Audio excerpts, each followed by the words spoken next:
सीता चला परत. दुसरा म्हणला अरे अरे असं शेवटचा प्राण जाईपर्यंत तिने रामाची साथ सोडली नाही. आणि आपण सोडायची का? जटायू नाव ऐकल्या बरोबर पंख तुटलेला एक पक्षी एका गुफेतून बाहेर आला. त्याचं नाव संपाती. ते संपाती म्हणजे जटाऊचा भाऊ होता. त्याचे पंख कसे कापले गेले, कसे जळले मुंग्याचे. आणि त्या संपातीने सांगितलं की बाबा सीता आहे. कुठे आहे? लंकेत आहे. कोण जातं लंकेत? सर्व वानर एका जागी झाले. नल मार उडी. ते म्हणे बाबा माझी उडी जाईल पण समुद्र 100 योजना 50 योजना पर्यंत जाईल. नील 75 योजन. सुग्रीवा 80 योजन.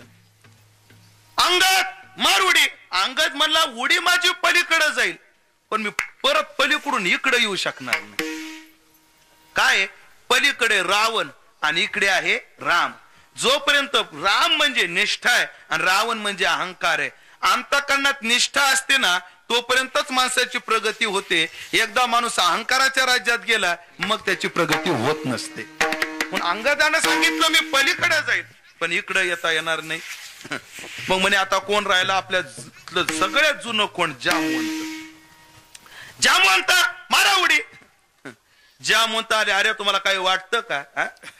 तरण्याचं झालं कोळसन म्हाताऱ्याला वय आता बाळसं आलंय. अरे माझं वय का उड्या मारायचं? म्हाताऱ्या माणसाने उड्या मारायच्या नसतात.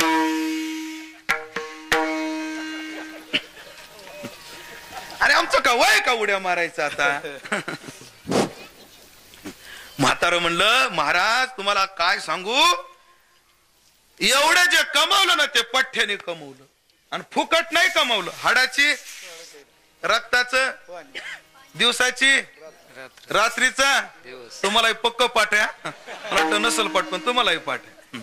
आणि पुन्हा एक वाक्य असतं मी म्हणून हे पोरं चटणी भाकर खातात. म्हाताऱ्या म्हणून आम्ही चटणी भाकर खातोय. हे एकदा मरू द्या रोज गुलाबजाम खाणार आहे. कारण कापसाचे 25 लाख आले पण म्हातारं किलोभर तेल आणू द्याय ना. जाऊ द्या असं नसतं. नित्य वृद्धोपसेविना हा त्यांची सेवा केली पाहिजे. पण मी सांगत काय होतो, ज्या म्हणताना सांगितलं अरे माझं वय उड्या मारायचं वय का? मग कोण उडी मारणार? अरे आपल्यात आहे ना बुद्धिमताम वरिष्ठम हनुमंतराय हेम शैलाबदेहम हनुमंता. या आता मला सांग हे बाळा तुम्हाला पुढे विचार को छोटस. 10 फुटाचा खड्डा आहे. किती खोल नाही बरं, असा लांबीला किती आहे? 10 फूट आहे. एकाची उडी 3 फूट जाते, एकाची उडी 4 फूट जाते, एकाची उडी 7 फूट जाते. याच्यातला एक नंबर कोण? अजून एकदा विचार करा. खड्डा किती आहे? 10 फुटाचा. एकाची उडी 3 फूट जाते, एकाची 4 फूट जाते, एकाची 7 फूट उडी जाते. याच्यातला एक नंबर कोण?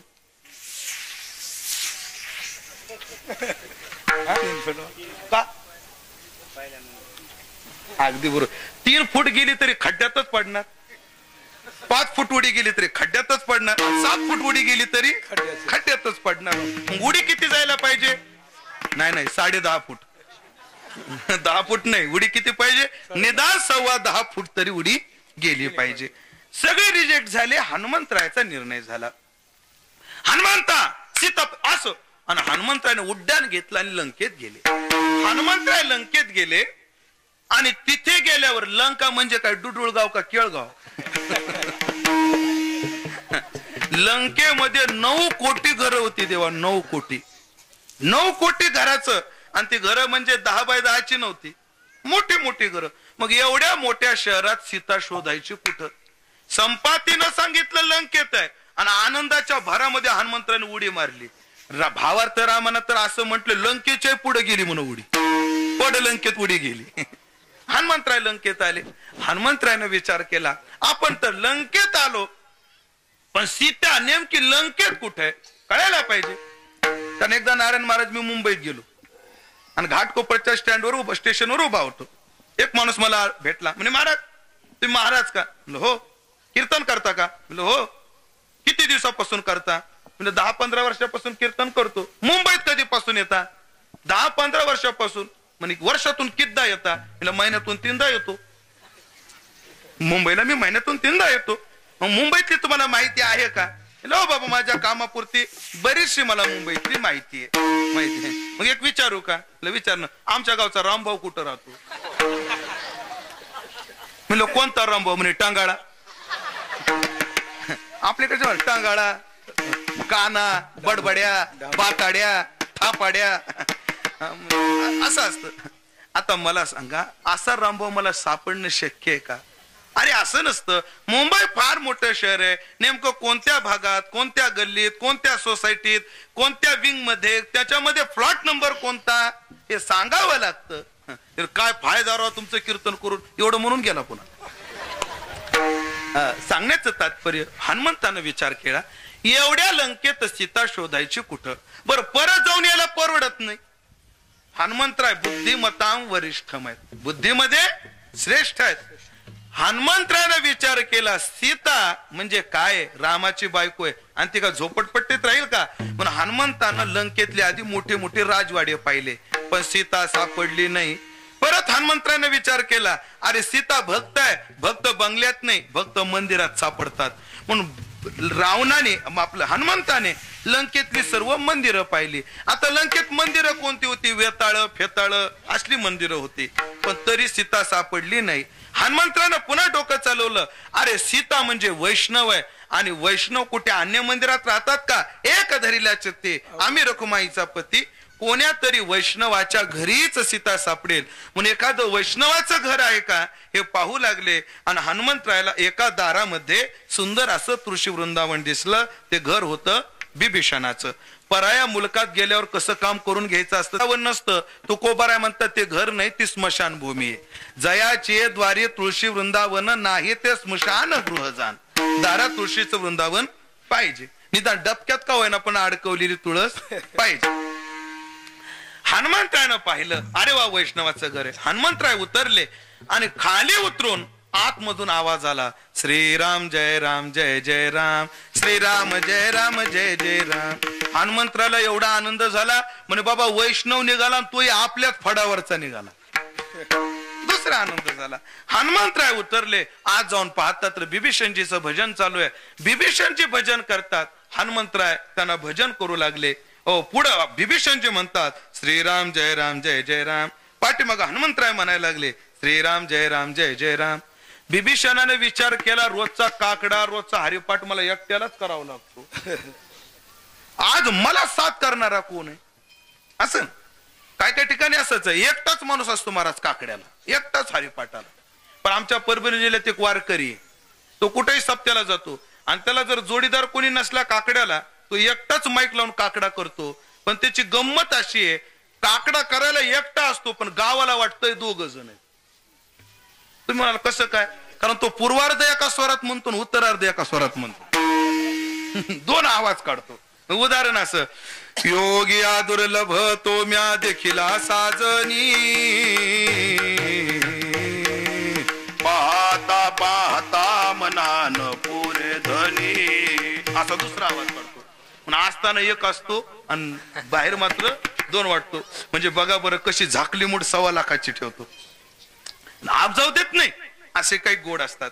महाराज म्हणतात, बिभीषण म्हणतात, मी एकटाच भजन करतो, कोण साथ करायला आला? पाहिलं तर हनुमंतराय दिसले, आणि बिभीषणानं आवाज दिला, या भाऊ या, आओ भैया आओ, आणि आलिंगन दिलं हनुमंतरायाला. हनुमंतरायाने विचार केला, ह्याने आपल्याला भैया म्हटलं, आपलं काम झालं, आपलं काम झालं, आपलं काम झालं. बिभीषणाने चर्चा चौकशी केली. हनुमंतरायाने विचारलं, का हो तुम्ही मला काय म्हटले? म्हणे भैया म्हटलो, भाऊ म्हटलो. तुम्हाला माहितीये भाव भावाचं नातं कोणाकोणात असतं? हो, ज्यांची मायबाप एक असतात त्यांच्यात नातं काय असतं? भावाभावाचं नातं असतं. मग इकडं पहा, तुम्ही मला भाऊ म्हटले, त्या अर्थी माझे जे मायबाप ते तुमचे असले पाहिजे, वादच नाही. मग तुमचे मायबाप कोण आहेत? बिभीषणजी म्हणले, माता राम आहे, राम प्रभू माझे पिता आहे, आणि सीता माझी आई आहे. हनुमंतराय म्हणले, अरे वा, माझी सुद्धा आई सीता आहे, आणि बाप कोण आहे? राम आहे. पण बिभीषणा, एक अडचण सांगू, तनिक तुम भी अधुरे, तनिक हम भी अधुरे. तू पण अपूर्ण आहे आणि मी पण अपूर्ण आहे. बिभीषणाने विचारलं, कसं काय अपूर्ण? म्हणे अडचण एक आहे, तुला आई कुठे हे माहितीये, पण बाप कुठे हे माहित नाही, आणि मला बाप कुठे हे माहितीये, पण आई कुठे हे माहित नाही. मग तूही अपूर्ण आहे आणि मी पण अपूर्ण आहे. मग हनुमंता, बिभीषणा, एक कर, मी बाप कुठे हे दाखवतो, तुम्हाला आई कुठे तेवढं दाखव. बिभीषणानं विचारलं बाप कुठे आहे, म्हणे समुद्राच्या पलीकडे. बिभीषणानं विचारलं आई कुठे आहे, म्हणे अशोकवनात आहे. काम झालं ना राव, तुम्ही बघता काय काम झालं. असे बुद्धिमत्तां वरिष्ठ हनुमंत आहे. ही लीला मी काय सांगितली, गोस्वामीजींनी सांगितलंय राम प्रभू म्हणजे आत्मा आहे आणि सीता म्हणजे भक्ती आहे. जीवनात केवळ भक्ती आहे पण राम नाही, जीवन अपूर्ण. केवळ ज्ञान आहे पण भक्ती नाही, अपूर्ण. केवळ भक्ती आहे, ज्ञान नाही, अपूर्ण. दोन्हीचा समन्वय पाहिजे. म्हणून वैकुंठवासी विठ्ठल बाबा घुले हे उदाहरण सांगायचे तेवढं सांगतो, दुसरं चरणच गोळा करतो. आता काय म्हणायचे बाबा? बाबा म्हणायचे गुलाबजाम माहितीत का तुला? कशाचे असतात? बाजरीच्या पिठाचे असतात. तुमच्याकडे कशा तळले? गुलाबजाम कशाचे? खव्याचे. तळले कशामध्ये? गावरान तुपात तळले. बाबा फार गोड सांगायचे. गावरान तुपामध्ये तळले आणि साखरेच्या पाकात बुडवलेच नाही, खाल्ले तर कडू लागतील का? कडू लागते नाही. पण ते जर गुलाबजाम साखरेच्या पाकात घोळले तर त्याची गोडी वाढते. तसं जीवनात केवळ ज्ञान झालं वाईट आहे का? नाही. पण भक्तीच्या पाकात घोळलं की त्या जीवनाला गोडी वाढते, जशी गुलाबजामाची वाढते. तसं एक खेळो आपापण्यामध्ये मिळो, ज्ञाननिष्ठा आहे पण एवढ्यावर नाही. परत एक खेळो आणि एकाशी खेळो, एकत्व भावावर येऊ म्हणजे अनन्य हो. एकाशी म्हणजे परमात्म्याशी परत खेळो म्हणजे अनन्यता, मी दास आहे हा भाव एकात निर्माण करू आणि हा परमात्मा आहे हा भाव निर्माण करून आपण भक्तीचा खेळ खेळू. की भक्ती सुखा लागी आपणची दोही भागी. आपण आपल्याला विभागून घेऊ. पण देवा ठीक आहे, तुझं हे तो आम्हाला पटला, एका जागी मिळायचं, आपसामध्ये खेळायचं. पण देवा कसे गडी पाहिजे आणि कसे नसले पाहिजे हे आम्हाला सांगा. भगवंतानं कसे असले पाहिजे हे पर्याय विपर्यायानं सांगितलं, पण कसे नसले पाहिजे याच्या करता 3 शब्द वापरले. प्रमाण म्हणत नाही, सरळ सांगतो. भगवंतानी सांगितलं घाबर्याच्या मोडा काड्या, धाडा भ्याडा वळतिया आणि तुका म्हणे देवापाशी विटाळशी नसावी. कोण कोण नसावं? जे घाबरट आहेत त्यांचा काडी मोड काढा, जे भ्याड आहेत त्यांना वळतीवर पाठवा आणि विटाळशी तर देवाजवळ थांबूच नका. असे 3 शब्द. घाबरटांचा काडीमोड करा म्हणजे त्यांचा संबंध तोडा. काडीमोड शब्दाचा अर्थ काय? संबंध तोडणे. कायद्यानं संबंध तोडता येतो. आता त्या दोघांचा काय झाला? काडीमोड झाला, संबंध मोडा. हे घाबरट कोण आहेत? मुनिमुक्त झाले भेने गर्भवासा. हे घाबरट आहेत म्हणून यांना आपल्या खेळामध्ये भक्तीच्या खेळात घेऊच नका, काडीमोड करा. पण जे भ्याड आहेत, खेळाकडे 2 प्रकारचे लोक असतात, जरा बारकाईने ऐका. एक असा असतो नको रे बाबा एक खेळ खेळायला माझा पाय मोडल. पण दुसरा असा असतो, दुसरा म्हणतो नाही यांचा एक डाव बघू आणि मग अंदाज घेऊन मग प्रवेश करू. असा एक असतो की नाही? बघू आधी अंदाज तर घेऊ खेळाचा. याला म्हणायचं भ्याड. याला काय करा? सध्या याला खेळामध्ये जमत नाही ना, धाडा भ्याडा वळतिया म्हणजे याला इंद्रियाचं संयमन करण्याकरता पाठवा आणि मग तो आल्यावर त्याला परत घेऊ. 2 गोष्टी झाल्या पाहिजे. आणि तिसरी गोष्ट तो का म्हणे देवापाशी विटाळशी नसावी, विटाळशी देवाजवळ नसावा. आता गंमत पहा, 2 मिनिटात गंमत पहा. विचार काय? पहिल्या चरणामध्ये देवाने शब्द वापरला माझे का बाया कोण कोण? शब्द काय वापरला? माझे गडी कोण कोण. आणि मग मला सांगा विटाळशी गडी असतो का बाई असते? विटाळशी बाई असते. मग देवाने विटाळशी देवापाशी नसावी होते गडी आणि विटाळशी शब्द का वापरला? त्याचं कारण काय? त्याचे 2 कारण. पहिलं एक चिंतन आपल्याला असं करता येईल, आपण जो विटाळशी शब्दाचा अर्थ घेतो की महिला महिन्यातून 4 दिवस जी बाजूला बसते आपण त्या बाईला विटाळशी म्हणतो. तो विटाळ अर्थ न घेता काय अर्थ घ्यायचा? इथं विटाळ शब्दाचा अर्थ घ्यायचा विटाळ तो परद्रव्य परनारी येथून आतुरी सोवळा. तो ज्याचं दुसऱ्याच्या बाईवर वाईट नजर आहे आणि ज्याची दुसऱ्याच्या धनावर नजर आहे तो विटाळशी आहे. तो खूप बरं म्हणतात. असा विटाळशी देवाजवळ नसावा. एक चिंत संगती. आणि दुसरी संगती फार गोड आहे. विटाळशी शब्द सरळ घेण्यापेक्षा या शब्दाची फोड करा. वीट आणि आळशी. ज्याला परमार्थाचा वीट आहे तो देवाजवळ नसावा आणि ज्याला परमार्थाचा आळस आहे तो देवाजवळ नसावा. हा दुसरा अर्थ करा.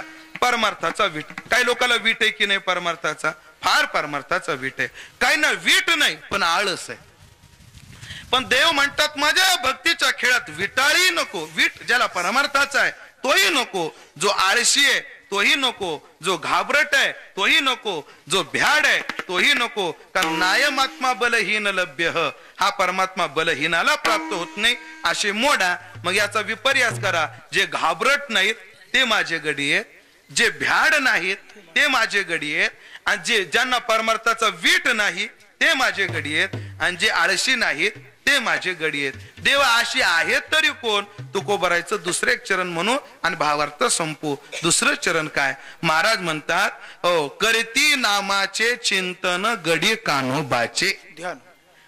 कान्होबाचे गडी कोण आहेत. जे देवाच्या नामाचं चिंतन करतात आणि जे देवाच्या रूपाचं ध्यान करतात हे माझे गडी आहेत. हे निवडा. जे भ्याड आहेत, जे विटाळशी आहेत, जे घाबरट आहेत त्यांना दूर करा. आणि असं भगवंताने निवडलं. खेळ खेळला आणि गोपाळांना काल्याचं सुख दिलं. पण त्याच्या पूर्वीचा चरित्र भाग आपल्याला पाहायचा आहे. एकदा सर्वांनी मोठ्या प्रेमाने हाताने टाळी, मुखाने देवाचं नामचिंतन करा. राहिलेल्या वेळात देवाचं चरित्र पाहून सेवेला पूर्ण विराम. विठोबा कुमारी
पायाला टोचते आतापर्यंत. परमात्मन तुमचे गुणनाम वर्णन करण्याकरता माझ्या वाणीला प्रेम द्या अशी मागणी तुकोबारायने केलेली आहे. देवाचं चरित्र गातात.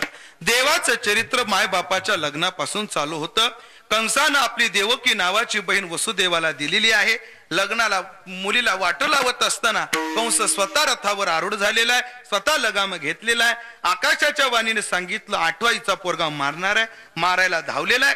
वसुदेवाने हात धरलेला आहे. अरे ही मारणार नाही, हिचा 8वा मारणार आहे, मी आणून देईल. सोडून दिला. पण परत मनात कपट आलं. बंदीखान्यामध्ये टाकलं. 6 पोरं झाली. दुराचार्यानं 6 मारली. 7वा गर्भ निघाला शेष भगवान. पण त्या शेष भगवंताला मायेनं रोहिणीच्या गर्भात नेऊन घातलं आणि 8वा पोरगा भगवान कृष्ण जन्माला आले. बालकृष्ण भगवान मुलगा जन्माला आला. वसुदेवाला आनंद झाला. एवढा सुंदर मुलगा. वसुदेवानं मिठी मारली. मिठी मारली पण यश देवकी म्हणते सोडा सोडा मिठी, लपवा लपवा जगजेठी, जणे कंसासे कळेल माझ्या बाळाशी मारे. वसुदेवानं सांगितलं अगं नप तुझं माझे खेळ लपी तपी, महत्व महियान, याला लपवायला जागा कुठे. म्हणे बाबा असं जरी असलं तुम्ही ज्ञानेश्वरी नाही का वाचत. म्हणे काय वाचत. लगेच देवानं सांगितलं ओ चित्ता केली गवसनी व्यापका मज. व्यापकाला भक्ताच्या हृदयामध्ये कोणता येतं. नंदाच्या घराला मजने गोकुळाला. वसुदेवानं भगवंतांना पाठीत टाकलं, डोक्यावर पाठी घेतली आणि यमुनेमध्ये प्रवेश केला. यमुनेत प्रवेश केल्याबरोबर यमुनेला पूर चढला. यमुनेला का पूर चढला याच्याकरता भक्तांनी अनेक भाव निर्माण केले. त्याच्यातला एक भाव नवीन मला काल परवा वाचायला मिळाला, तुम्ही ऐकलेलाही असेल पण थोडक्यात सांगतो. यमुनेला पूर का चढला त्याचं कारण आहे यमुना आहे भगवंताची बायको. हीच कोणे कालिंदी आहे, ही भगवंताची बायको आहे. आणि मग असं आहे नवरा लय दिवसानं घरी आला की बायको फुगतच असते. तुम्हाला जास्त अनुभव नाही पण सप्त्याला हिंडणाऱ्यांना विचारा. नवरा लय दिवसानं घरी आला की बायको काय होत असते फुगत असते. म्हणून यमुना का फुगली? कारण एवढ्या दिवसानं नवरा घरी आला. बरं नुसती यमुना फुगली नाही, तिच्यावर लाटा निर्माण झाल्या. का निर्माण झाल्या? बरं नवरा आला लगेच गोकुळाला निघालाय. आला लगेच कुठे निघाला? गोकुळाला.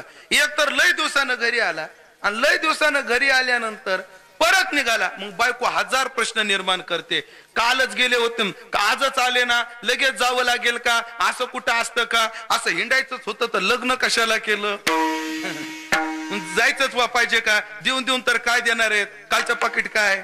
म्हणजे असं अनेक प्रश्न विचारते बायको. बाकी काही नाही. आपल्याला विचारत नाही. बरं आपल्याला एक शब्द विचारत नाही, आपल्याला बायकोच नाही.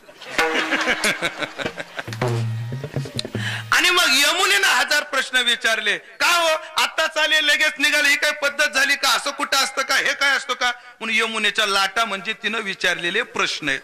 पण बायको फुगल्यावर तिला शांत कसं करायचं असतं हे नवऱ्याला चांगलं माहित असतं.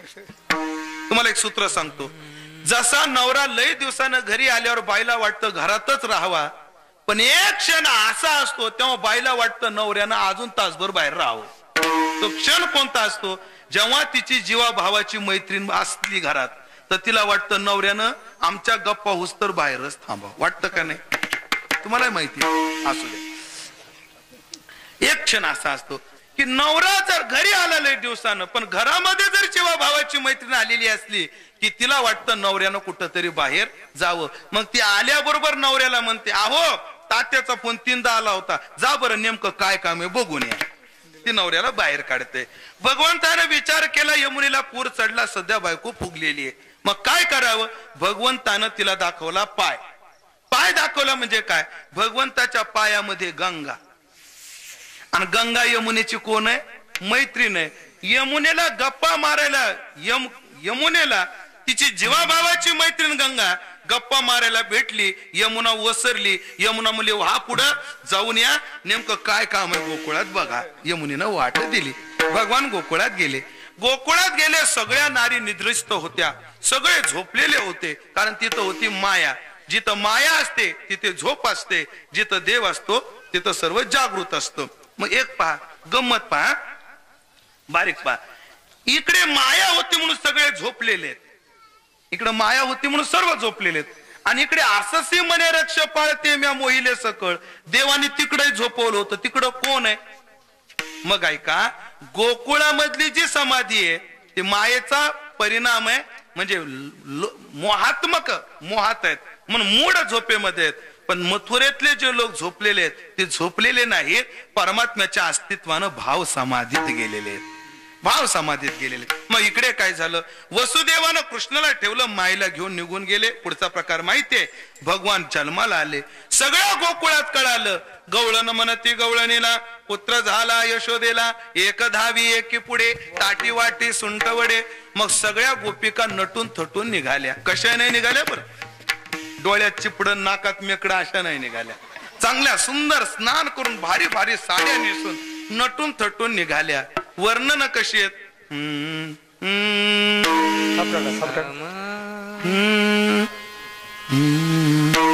किती सांगू मी सांगू कुणाला, आजी आनंदी आनंद जा.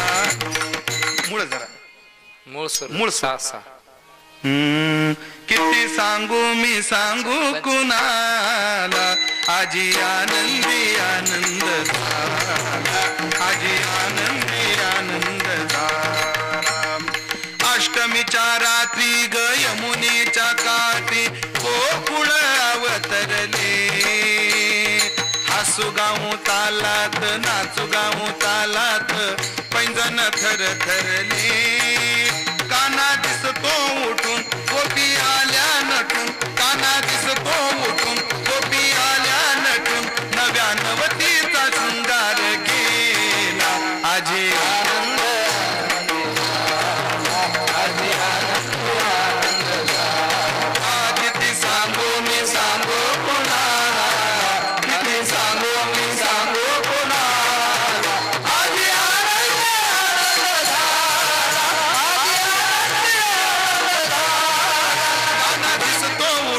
गोपी आल्या नटून. नटून आल्या. कशा नटल्या सांगू का? पातळ्याली घोडदार थोड शोभे पैंजनावर, चोळी आली जर काट हातात सोन्याचा गोट. इको द्या जर. पातळ्याली घोडदार थोड शोभे पैंजनावर, चोळी आली जर काट हातात सोन्याचा गोट. गळा घालून मोहनमाळ बोरमाळ पुतळ्याची माळ, गळा घालून साकळी मध्ये नादाडी.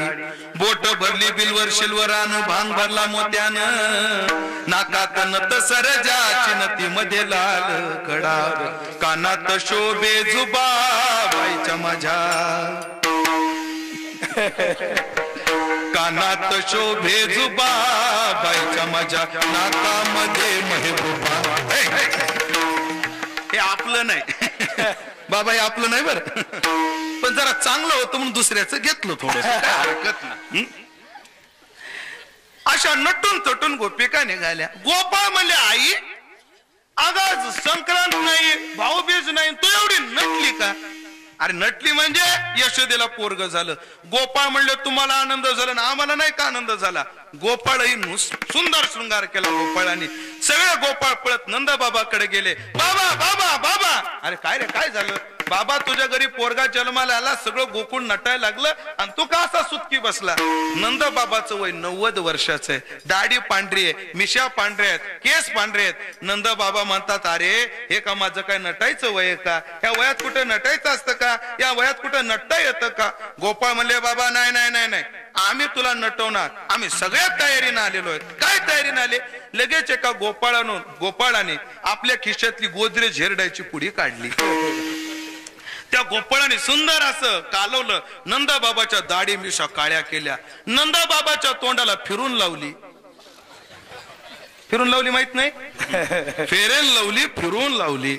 नंदबाबाच्या तोंडाला पावडर लावलं, नंदबाबाला टिका लावला, डोळ्यामध्ये काजळ घातलं, नंदबाबाच्या मिशाला अत्तर लावलं, डोक्याला पगडी बांधली, गळ्यात फुलाचा हार घातला, कमराला उपरणं बांधलं. एक गोपाळ जरा इरसालच होता. तो मला बाबा पिकल्या पानाचा. जरा आगाव होता गोपाळ त्यो. नंदा बाबा असा सुंदर शृंगार करून पोराचं तोंड पाहायला सुतिका ग्रहामध्ये निघाले. पण जिथं बायाने गराडा घातला तिथे पुरुषाला शिरकावत नसतो. बघा बरं कसे बसलेत वनवाशासारखे. बाया जिथं असतात तिथं ही जे 10 बसलेत ना, मोठ्या हिमतीनं बसले. मला बारकी हिंमत नाही यांच्यात. बायाने जिथं गराडा घातला तिथे पुरुषाला लागत नसतो. पण नंदा बाबाची इच्छा पोराचं तोंड पाहावं. एक गोपी तिथं होती, तिने सगळ्या गोपिका बाजूला केल्या. नंद बाबा दर्शनाला गेले. तुका तेथे वारी एका आडूनी दुसरी. नंद बाबा गेले, तोंड पाहणार तेवढ्यात एका गोपाळनं ताकाचा डेरा आणला आणि नंद बाबाच्या डोक्यावर फोडला. एकच फोडला, पण तुम्ही 2 फोडले. एक डेरा फोडला. डेरा फोडल्याबरोबर नंद बाबा रागवले. का रागवले? कारण गोदरेज हेरडाय अजून वाळलेलं नव्हतं. सगळंच गोदरेज हेरडाय नंद बाबाच्या तोंडावर आलं. सगळा शृंगार चौपट केला. त्याच्यातली एक गोपिका हुशार होती. एक जरी क्रोधी आले, एक जरी अहंकारी आले की आनंदाचा बेरंग होत असतो. एक म्हणले हे बाबा वय झालं पण सोय आली नाही तुला. अरे ह्या वयात पोरग झालं म्हणून तर लक्षात येत नाही, असं कुठं असतं का? झालं काय? अगरे पहिल्या पोराचं तोंड ताकाने आंघोळ करूनच बघायचं असतं. असं का? नंद बाबाने आवाज दिला, अजून आणा. नंद बाबा गोकुळातले राजे आहेत. सगळ्या गोकुळातल्या लोकांनी दही, दूध, तूप, लोणी जेवढं काही होतं तेवढं नंद बाबाच्या वाड्यात आणून फोडलं. सगळा नवनीताचा सडा. टीका काही भागवत, काही चिंतक सांगतात, महात्मे सांगतात, एक लोण्याचा गोळा मोरीच्या तोंडाला जाऊन बसला आणि सगळ्या वाड्यामध्ये ते दही, दूध, तूप सगळं तुंबडलं. तुंबलं आणि तुंबल्यामुळे तुंबाडा फुगला त्याचा. असं दही दूध झालं. तेवढ्यात ते गोपाळ म्हणला, म्हणे बाबा थोडा डान्स व्हायला पाहिजे. ए बाबा म्हणे माझं वय का? कळतं का ना तुला बाबा काही? अरे पहिल्या पोराचं तोंड आधी नाचायचं असतं बापाने, मगच बघायचं असतं. मग काय पोरानं उसळीत सुटली महाराज. तेवढ्यात ते पोरग म्हणतंय शांताबाई.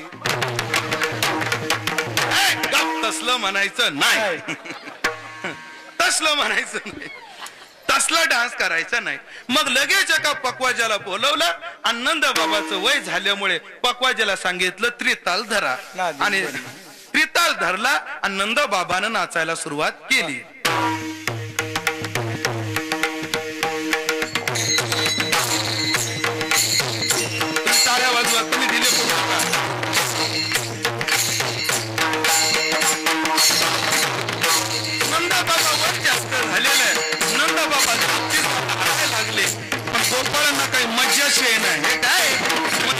गोपाळ्याने पकवायला कमवलं. लय वाढवा.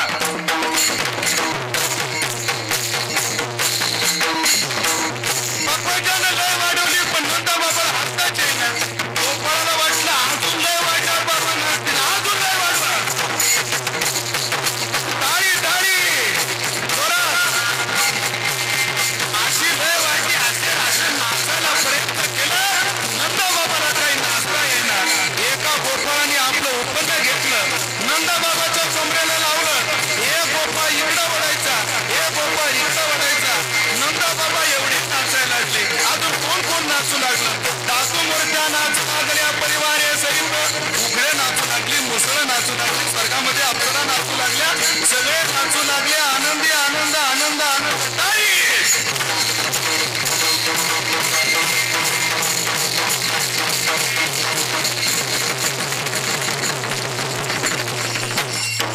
आनंदी आनंद गोकुळात जल्लोष चालू झाला. हो, गोकुल में है रही जय जयकार के नंद घर लाला जायो है. भगवान कृष्ण जन्माला आले. ती गुंजारो कैलासात गेला. कैलासात कोण राहत?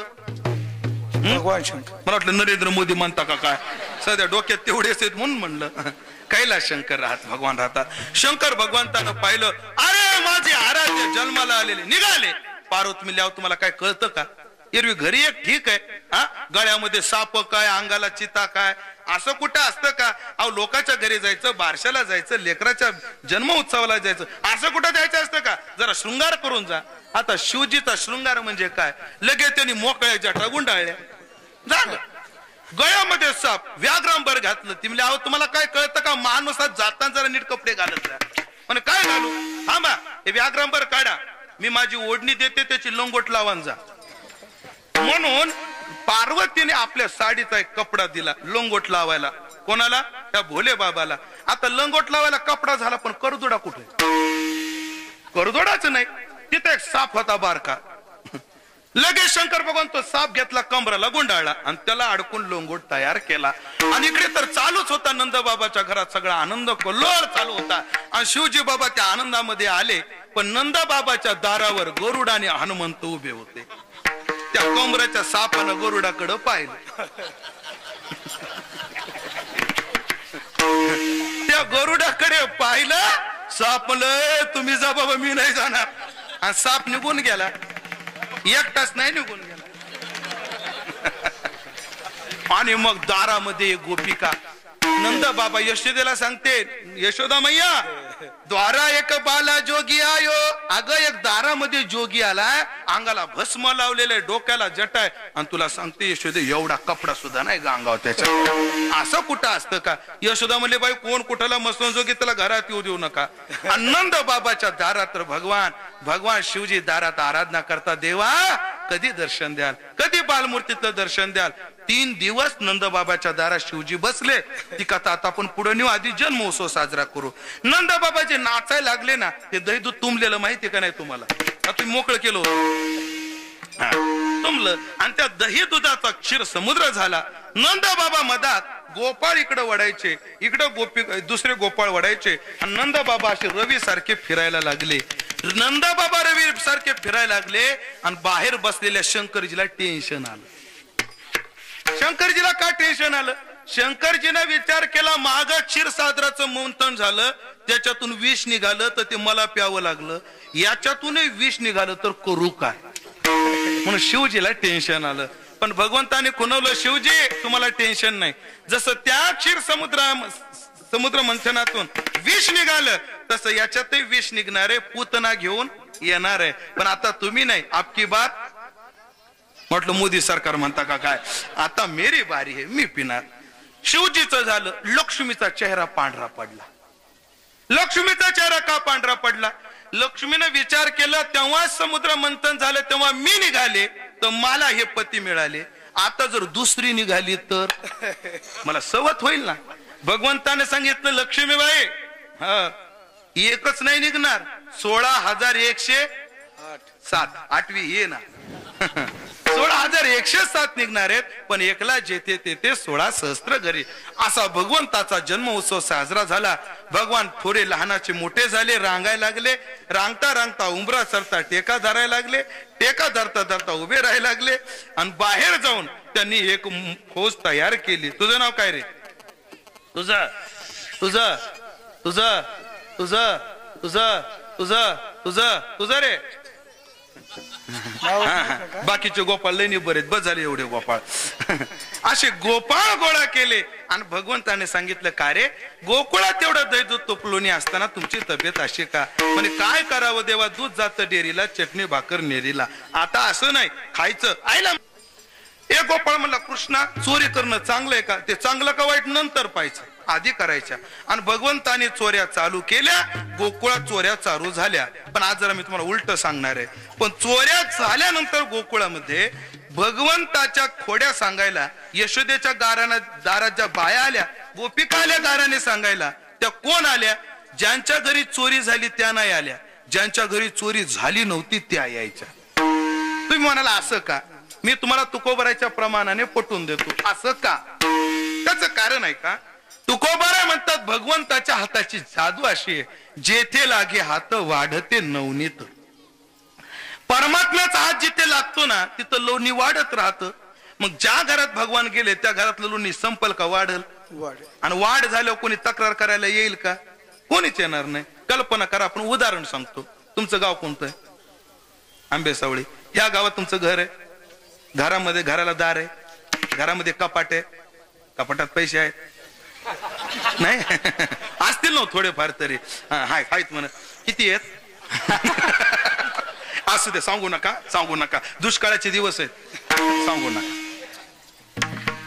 घरामध्ये श्रीमंत माणूस आहे, घरामध्ये कपाटात पैसे ठेवले. पण हुशार असल्यामुळे सगळे लॉकर मध्ये होते आणि घर खर्चा करता 1,000-2,000 रुपये घरामध्ये ठेवले होते. चोर आला, त्याने कपाट मोडलं. आतमध्ये पाहिलं तर 1,000-2,000 रुपये. गोपिकांच्या घरात चोऱ्या झाल्या त्या नाही जायच्या, ज्यांच्या घरी झाल्या नाही त्या जायच्या. कारण का? ज्या गाराने सांगायला जायच्या, भगवान म्हणायचे घर नंबरले आज हिच्याच घरी, हिच्याच घरी. असं झालं ना. ह्या गोपिका जायच्या, सांगायच्या. यशोदा म्हणायची बिलकुल नाही, माझं पोरग तसं नाही. पण हा केल्याशिवाय राहत नाही. यशोदा म्हणली दुसऱ्यांदा यायचं असेल तर मुद्दे मालासह यायचं. सगळ्या गोपिका निघाल्या. हा मुद्दे मालासह सापडत नाही, चोरी काही थांबत नाही, आपण हे करू. त्याने एक महिला मंडळ स्थापन केलं. कोणाला सदस्य केलं, कोणी उपाध्यक्ष झालं. पण अध्यक्ष कोण? अध्यक्ष तसाच खमक्या पाहिजे, खमक्या पाहिजे अध्यक्ष. आणि त्या गावामध्ये एक गोपी होती, तिचं नाव होतं शांताबाई. तिचं नाव होतं शांताबाई, पण भांडायला कुत्र्याची आई. अशी कडक बाई होती. तिला अध्यक्ष पद दिलं. आणि मग अध्यक्षपणाचं वारं लय विचित्र असतं. शांता काकू भाषण द्यायला उभी राहिली. आता ऐका, हे नंदाचं टिचबर कार्ट हिच्या घरी आलं आणि वास्त्र सोडून गाडवं बांधून गेलं. नंदाचं टिचबर कार्ट हिच्या घरी आलं, हिच्या वेणीच्या नवऱ्याच्या दाढीची गाठ मारून गेलं. नंदाचं टिचबर कार्ट हिच्या घरी आलं, हिच्या पोरीनं काढलेलं रांगोळीवर पाणी ओतून गेलं. कोणतं मी नाही सांगणार. पाणी ओतून गेलं. आणि बोलता बोलता शांता काकू म्हणली, नंदाचं टिचबर कार्ट ते मात्र कोपऱ्यात बसून ऐकूच लागलं. नंदाचं टिचबर कार्ट सगळ्याच्या घरी गेलं, पण पट्टीच्या घरी काय अजून आलं नाही. काय गरज होती का? पण अध्यक्षीनबाईन शांता काकून मिशीवर ताव मारला. भगवान म्हणजे आज तुझी मजा. संध्याकाळी शांता काकू झोपली. सकाळी उठली, अशी तोंडवून हात फिरू लागली. हाताला केस लागले. तिला वाटलं वेणी पुढे आली म्हणून तिनं वेणी माग केली. पण जे ते पाहायचं तिच्याकडे बघून हसायचं. माझ्याकडे लोक का बघून हसतात म्हणून तिने आरसा पाहिला. तेव्हा शांता काकूला कळालं की रात्री ताव मारल्यामुळे अर्धी मिशी फुटली शांता काकूला. हे फंजाळीच्या फंजाळी, लिंबू ठेवलं तरी पडणार नाही. म्हणून मला तर असं वाटतं ते लिंबू चमचा सोडून द्यावा, आता मिशी लिंबू चालू करावं. लिंबू ठेवलं तर पडणार नाही. अशी मिशी घाबरली, पळत गेली, कापाय लागली. कापली जाईना. त्याला नवऱ्याच्या दाढीच्या साहित्यानं काढून टाकू म्हणली, पण जिलेटनं तर काही कामच केलं नाही. ते निघना. परत तिला पेट्रोल टाकून पेटवली तरी ती पेटना. घराच्या बाजूला एक ऐश्वर्या ब्युटी पार्लर होतं आणि सोनवण्याची सून, सोनवण्याचीच का शिंद्याची म्हणू, कोणाची म्हणायची, कोणाची म्हणा, जाऊ दे आपली दशरथाचीच म्हणतो, कशा लोकाला ताप करतो? आपण आपल्याला गोंधून घेतलेलं बरं. दशरथाची सून ब्युटी पार्लरचा कोर्स मुंबईवरून करून आलेली होती. शांता काकू गेली, अगं बघ ना हे काय. ती म्हणजे शांता काकू आमच्या कोर्स मध्ये हे शिकवलंच नाही आम्हाला. बाईला मिशीच नाही तर शिकवतील कसं?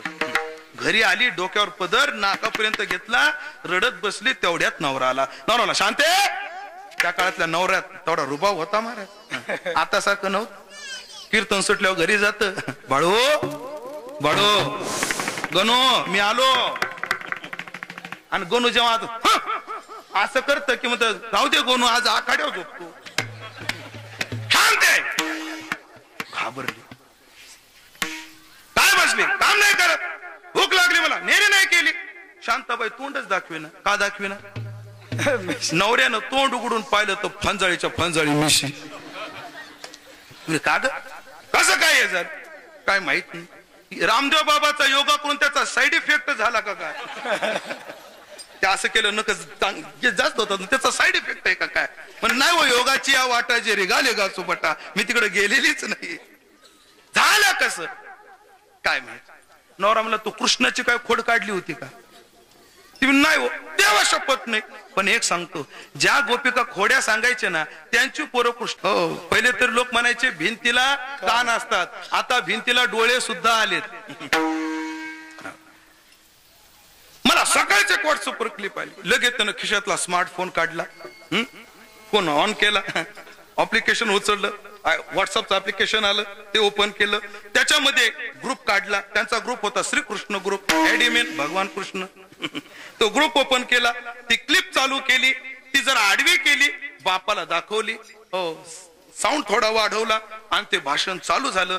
भाषण इथपर्यंत येऊ दिलं, ती क्लिप थांबवली, थोडी झूम केली म्हणजे स्पष्ट दिसण्याकरता. आणि कॅमेरा सुद्धा मला जो 20-25 मेगापिक्सलचा होता, म्हणून शूट पण व्यवस्थित झालं, झूम पण व्यवस्थित झालं, ते फाटलं सुद्धा नाही. बाबा ही आईच ना म्हणे, आई या अशा खोड्या कृष्णाच्या करते, असं करते. नवऱ्याला असा राग आला, बाई माग सरली आणि एक खाटकन एवढ्या जोरात. त्याला पोरगी देताना विचार करून द्या बाबा, म्हणजे हात लय बरे, बाकी काय. एक मुस्काडात मारली, गाल चाल कृष्णाकडे. भगवंताने आदल्या दिवशी सगळ्या गोपाळांना सांगितलं होतं उद्या सर्वांनी ऑनलाईन राहायचं. कोणी म्हणायचं नाही बॅलन्स संपला होता, बॅटरी डिस्चार्ज झाली होती आणि हँडसेट हँगच झाला होता, ते कारण चालणार, डिस्प्ले फुटला होता, जमणार नाही, नाही तर ग्रुप मध्ये ठेवलं जाणार नाही. ह्या गोपाळ जेव्हा शांता काकू निघाली नंदवाड्याकडे, लगेच यांनी मेसेज टाकला, आई घरून निघालेली आहे. टॉ टॉ टॉ टॉ टॉ. सगळीकडे मेसेज गेला, सगळे गोपाळ रस्त्याच्या कडेला. आणि ही शांता काकू नाकापर्यंत पदर घेऊन निघाली. आणि सगळे गोपाळ म्हणायचे, विषयवाली काकू, विषयवाली काकू. खजील खजील खजील झाली, यशोदेच्या दारात आली.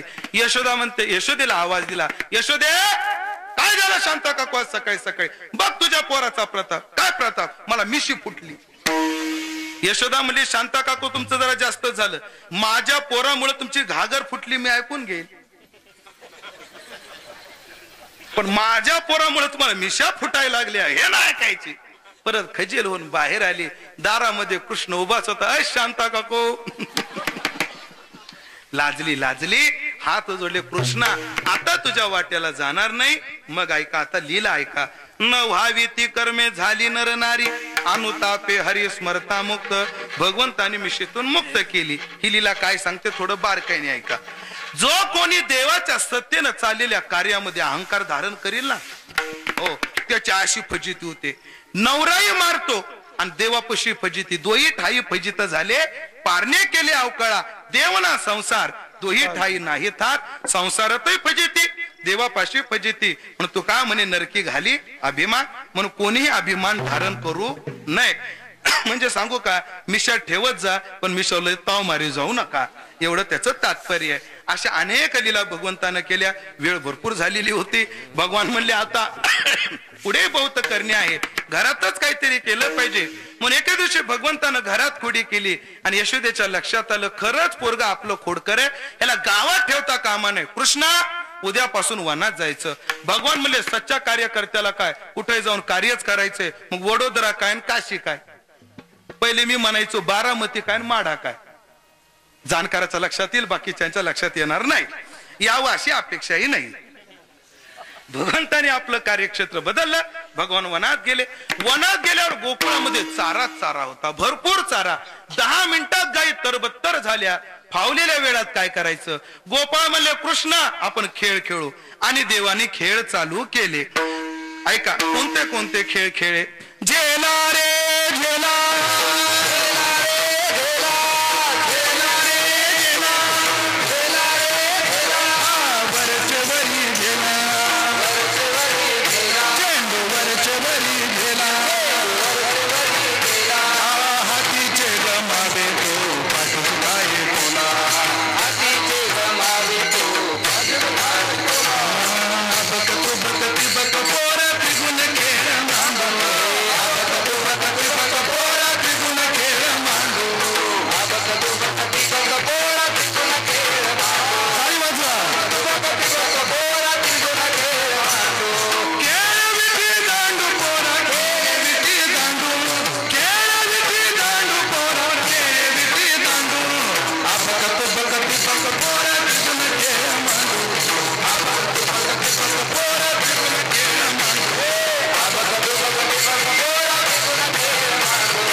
मामा घाली थकली पोरे.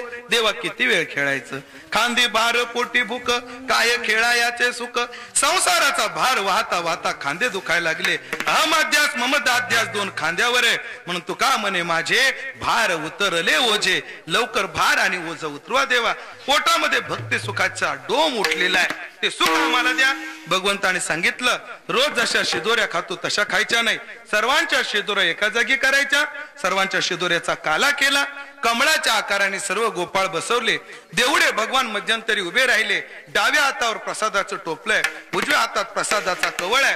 परमात्म्याने सुंदर असा शृंगार केलेला आहे. परमात्म्याने सर्व गोपाळांना सांगितलं माझ्याकडे पहा. गोपाळांनो माझ्याकडे पहा. सगळ्या गोपाळांची नजर आपल्याकडे केलेली आहे. भगवंताने सर्वांच्या तोंडावर नर्म हास्य निर्माण केले. हसा ना थोडं, हसा राव, हसा, पैसे नाही लागणार, हसा थोडं.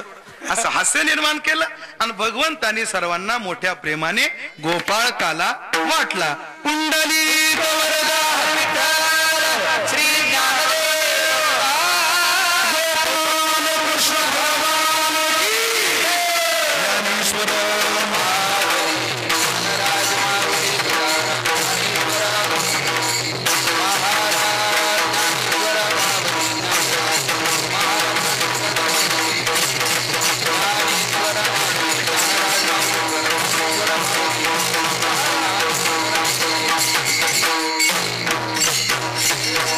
पासून आपण श्रम केलेला आहे, साधना केलेली आहे. मग श्रमाला फळ येतच असतं. तुका म्हणे श्रम केला अवघा आला फळासी. परमार्थामध्ये श्रमाला फळ आहे, संसारात श्रमाला फळ नाही. म्हणून आपण जो 7 दिवस साधना केली त्याचा परिपाक आज भगवान तुम्हा आम्हाला हा फळ देणार आहे, हा प्रसाद देणार आहे. भगवंताने तो प्रसाद द्यावा याच्याकरता आपल्या अंतःकरणामध्ये देवाच्या गड्याची योग्यता प्राप्त व्हावी अशी प्रभूचरणी प्रार्थना करू. या ठिकाणी थांबू.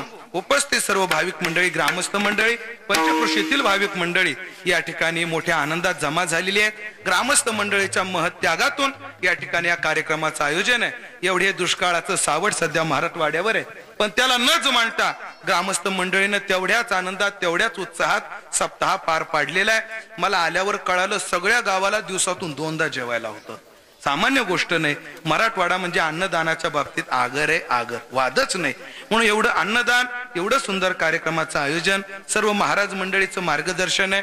त्यामध्ये आमच्या जोग महाराजाच्या परंपरेतील महाराज मंडळी, परमादरणीय परमश्रद्धेय ज्ञानेश्वर महाराज, नामदेव महाराज, आमचे गणेश महाराज, ही मंडळी आपल्या गावातलं रत्न आहे. यांनी फार सुंदर परमार्थाचं रोप इथे लावलेलं आहे आणि त्याचं फोपवलेलं रोप म्हणजे आजचं हे दृश्य आहे.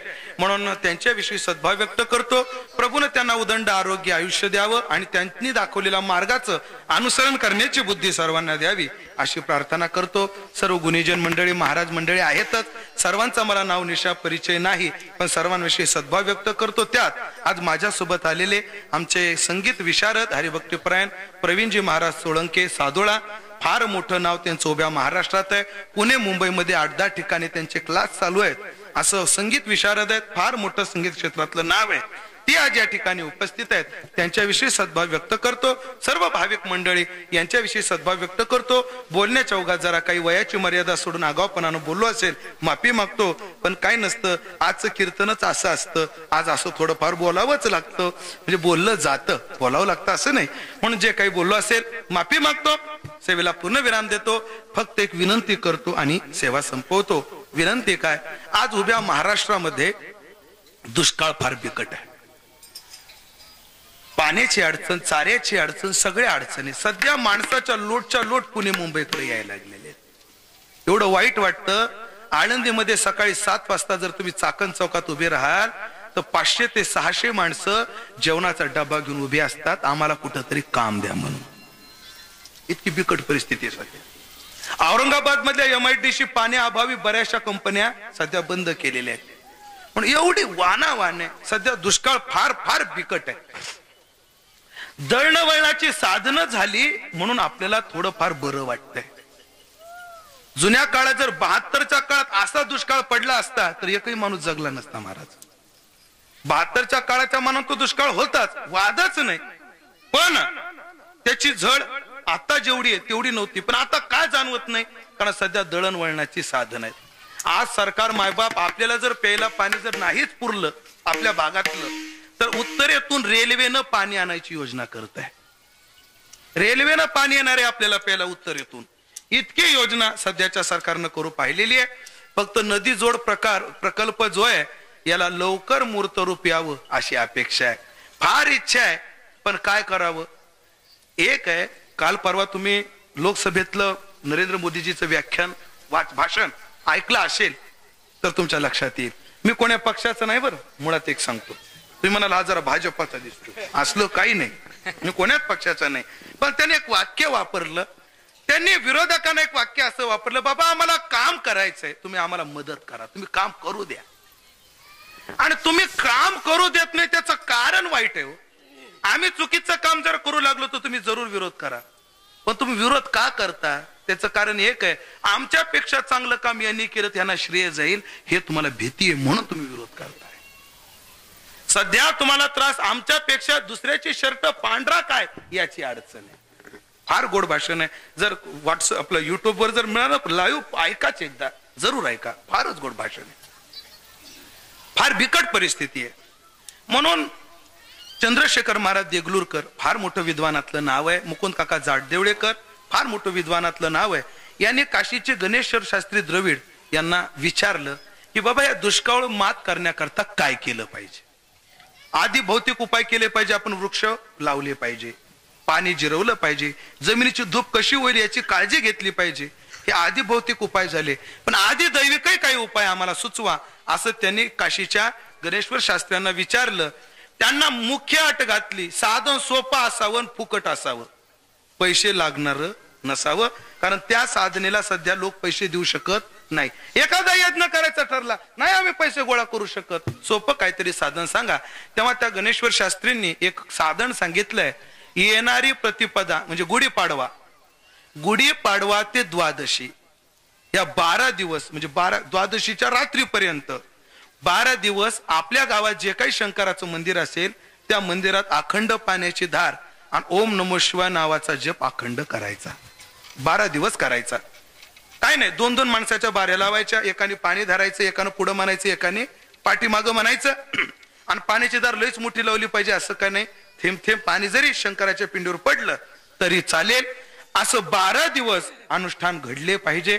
असे गावोगावी जर अनुष्ठान घडतील, कारण शिवजीला पाणी फार प्रिय आहे, जलप्रिय देवता आहे. म्हणून शंकराची जर आपण अशी उपासना करू तर नक्कीच आपल्या गावात आपल्या परिसरात पावसाचं प्रमाण वाढेल असं काशीच्या विद्वानांनी सुचवलेलं आहे. माझी विनंती आहे, इथे महाराज ज्ञानेश्वर महाराज, नामदेव महाराज, गणेश महाराज ही महाराज मंडळी तर आहेतच, गावातली भजनी मंडळी, ग्रामस्थ मंडळी, आपण येणाऱ्या पाडव्यापासून 12 दिवस हे अनुष्ठान करावं. मी रोज कीर्तनात हे गावोगावी सांगतोय. अनेक गावचे लोक तयार झालेले आहेत. आपल्या गावामध्ये आज जागृत देवस्थान सावळेश्वर भगवान आहेतच. आणि काय नाही, दिवसभर बायांनी सांभाळायचं, रात्री माणसाने सांभाळायचं.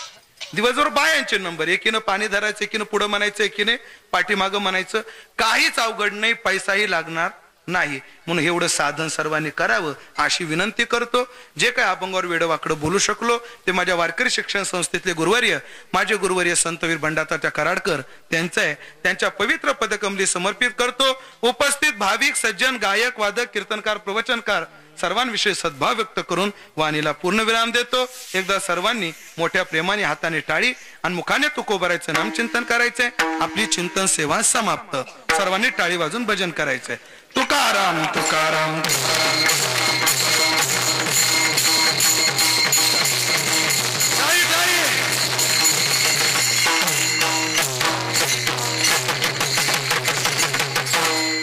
बाबासाहेब जाधव, गणेश महाराज जागे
सर्व भक्तजन भक्तिमाता, हा महाशिवरात्र महोत्सव आपण अगदी शुद्ध अंतकरणाने सद्विचाराने आपण मोठ्या स्वरूपामध्ये साजरा केलेला आहे.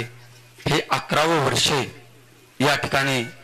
आजचा तर दिवस खरोखर आपण कुठे आहोत हे पण आपल्याला माहित नाही. म्हणजे भगवंताच्या दरबारात आजचा हा कार्यक्रम खरोखर वाळवंटामध्येच आहे का काय भगवंताच तिथे, अशी या ठिकाणी आपण या आंबेसावळी गावामध्ये हे प्रतीक केलेलं आहे. तरी आज या ठिकाणी काल्याचं कीर्तन परमपूज्य आदरणीय उमेश महाराज दशरथे आळंदी देवाची मोठे विद्वान आचरणशील आपल्याला लाभलेले आहेत. आणि काल्याचं कीर्तन हे कोणत्या माध्यमातून केलेलं आहे हे आपल्याला मात्र ज्ञान झालेलं आहे. आणि त्यातून आपल्याला काय मिळणार आहे हेही त्यांनी सांगितले. ते एकाच वाक्यामध्ये म्हणजे प्रसाद. जास्त सांगण्यापेक्षा हा मोठा विचार त्यांनी आपल्या या कीर्तनाच्या माध्यमातून आपल्याला ज्ञानदान केलेलं आहे. तर मी महाराजांची या ग्रामस्थांच्या वतीने ऋण व्यक्त करतो. आणि आजचा हा 8वा महाप्रसादाचा किंबहुना या सप्ताहाचा सांगतेचा दिवस महाराजाच्या अमृतमय कीर्तन चिंतनाने संपन्न झाला जाहीर करतो. महत्वाची सूचना आहे आपणा सर्व भक्तजनांना. हा तर आपला 11 वर्ष आज पाठीमागे पडलेला आहे, परंतु पुढील एक टप आपलं झालेलं आहे. 12 वर्षे एक टप, 2 टपाला त्याला रौप्य महोत्सव असं म्हणतो आपण. तरी ते पुढच्या वर्षी आपल्याला त्या तपाची पूर्णता करायची. संगम कोणता आहे? आपलं एक 12 वर्षातलं एक टप. आणि ज्या संस्थेतून सर्व जगभर महाराज मंडळी बाहेर पडलेली आहे त्या संस्थेला 100 वर्ष होत आहे. आणि त्यातूनच या ठिकाणी आपल्या गावातही आहेतच ना. महाराजांनी नामनिर्देश केलेलाच आहे. हरिभक्तपरायण नामदेव महाराज, त्याचप्रमाणे ज्ञानेश्वर माऊली, त्याचप्रमाणे आताच्या तरुण पिढीमध्ये आपले गणेश महाराज आहे. आणि मंडळी आलेली आहे, किंबहुना तयार केलेली आहे त्या संस्थेत म्हणजे 100 शताब्दी. आणि तसंच आणि आपल्याही 12 वर्षाचा हा त्रिवेणी संगम खरोखर आपल्याला लाभलेला आहे. आपण पुण्यवान आहोत. सावळेश्वराची कृपा आपल्यावर. ह्या कार्यक्रमाला खरोखर आवर्जून या परिसरातील सर्व गुणीजन मंडळी, आता वेळ झालेले नाव घेण्यापेक्षा पंचक्रोशीतील सर्व घाटसवळे असो, मनेरवाडी असो, समजा पोखरी, हे सर्व पिंपळवरी, बेलवांडी, आता काही गावाचे माहित नाही, सर्वांनी या ठिकाणी येऊन सहकार्य केले. या आंबेसावळीच्या कार्यक्रमाची शोभा वाढवली आहे. तरी मी महाराजांच्या आपल्या ग्रामस्थांच्या वतीनं या सर्वांचे ऋण व्यक्त करतो. आलेल्या सर्व भक्तजन भक्तिमाता यांनी कार्यक्रमाची शोभा वाढवली, तरी त्यांचंही मी ग्रामस्थाच्या वतीने ऋण व्यक्त करतो, आभार मानतो. आणि हाचा कार्यक्रम संपन्न झाला असं जाहीर करतो. असंच आपणा सर्वांच्याकडून हे सत्कार्य, अन्नदान, सत्वृद्धी निर्माण होऊन आपलं जीवन उज्ज्वल बसो अशी भगवतचरणी प्रार्थना करतो. या ठिकाणी आता महाराजांच्या हस्ते दहीहंडी फुटेल, आरती होईल. आरती झाल्यानंतर याच मंडप मध्ये महाप्रसाद होईल. महाराज